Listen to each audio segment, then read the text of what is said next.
exploring the world of relative adverbs. Hello learners! In this video, we're going to explore a fascinating part of the English language, relative adverbs. This is an essential component in the realm of grammar, especially when understanding adjective clauses. Let's start at the beginning. What are relative adverbs? They are words that introduce adjective clauses, also known as relative clauses.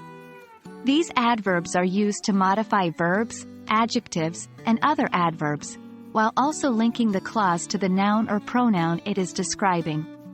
This makes them very important for giving additional information about something in a sentence. Now that we know what relative adverbs are, let's learn some of the most common ones. In English, there are mainly three relative adverbs that we use: where, when, and why. 1. Where is used for places. 2. Example: this is the house where I was born. 3. When is used for times.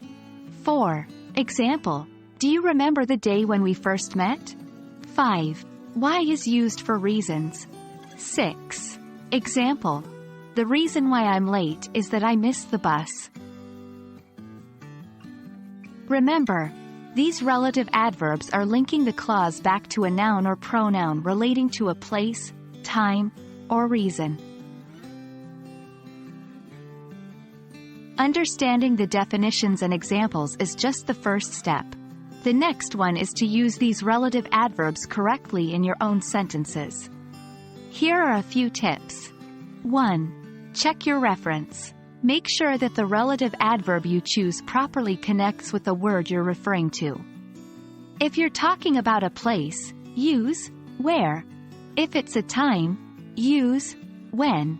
If it's a reason, use why. 2. Remember the structure.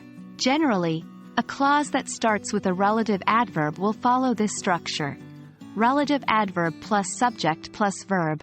3. Avoid redundancy. Sometimes, you may find that the relative adverb could be left out and the sentence would still make sense. This usually happens when a preposition is used before the relative pronoun.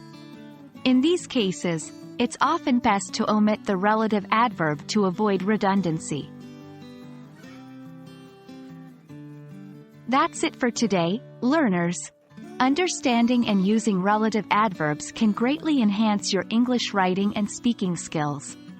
It might seem tricky at first, but with practice, you'll find that they become a natural part of your language use.